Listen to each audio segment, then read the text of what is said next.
not be shocking to me that tomorrow People some persons in the community will say still otherwise. say no. Mm. Those people that represented us are faceless group. In fact, they've been paid.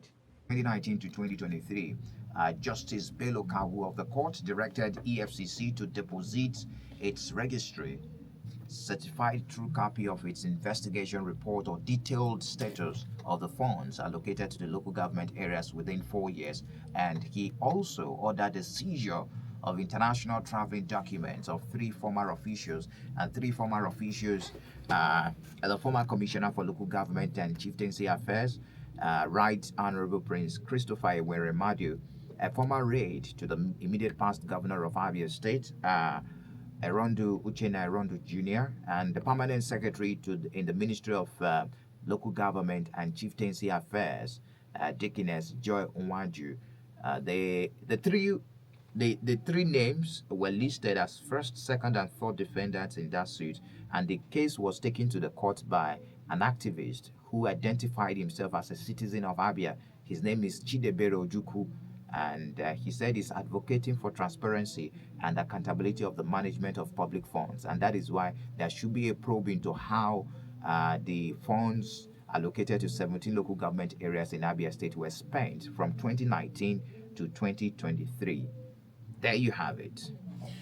First of all, I think with this move, it's pertinent to let the people know that like it's one person that is actually doing this. It's not as if it's a group of people. So it means if you're not seeing things going right as an Abian in your state, you have the right to talk about it. You have the right to voice it.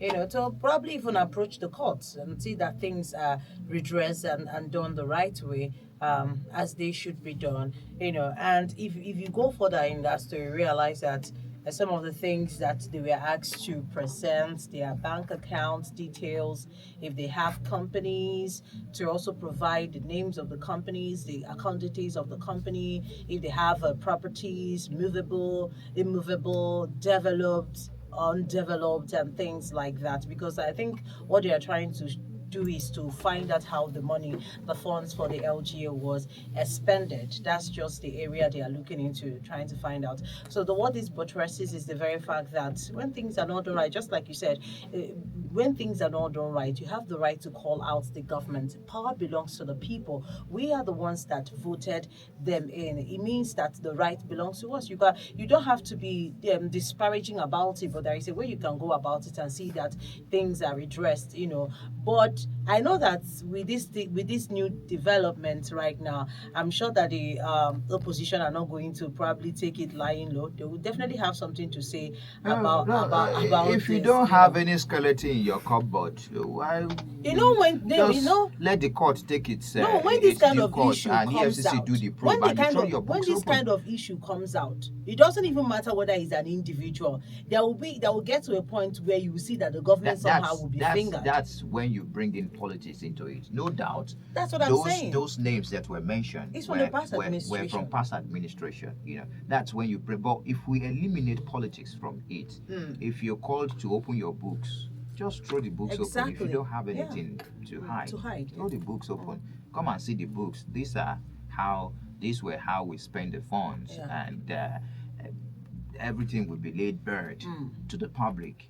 The same way we called out the governor when he brought the KPMG report about and then the report was finally released. I remember doing the analysis and I said, Governor, it goes beyond you accusing some persons of mismanaging funds. And you said you employed an audit firm, international acclaimed audit firm, to look into the account of the government. And he made that statement in faraway US, and it generated a lot of reactions. And many said, hey, sir, bring down the report, release it. And it was finally released. So for those that, for the court order, and those that were asked to, to be investigated, just let them see the books, throw it open. Now, like this, they handle the things when I was here are my account details. They see movement from 2019. No, not even account details. They were asked to provide those as well. Their personal account details. Yes, they were asked. It's part of the things that they were asked to What I know provide. is that they were asked the details of status of funds allocated in the local government areas within the 4 years, and they were ordered to, submit their international traveling documents. But that of account details, I'm not aware of that. If you go down a bit, it said audited financial statement of such companies, as if they have companies from 2019 to date, self-assessment forms filed with the FIRS, individual tax clearance certificate from 2019 to date, list of bank accounts details of such companies, if any, list of individual bank accounts, both domestic Wow. and foreign, and list of movable and immovable properties, both developed and undeveloped within Nigeria and outside Nigeria. Oh, Yeah. really? Fantastic. Anyways, we're waiting. It's a developing story, and we will definitely follow up for you to tell you how far so far. This is something that one Chidebere Ojukwu, who is a citizen of Abia, has taken upon himself to find out how funds were spent in the local government areas between 2019 and 2020.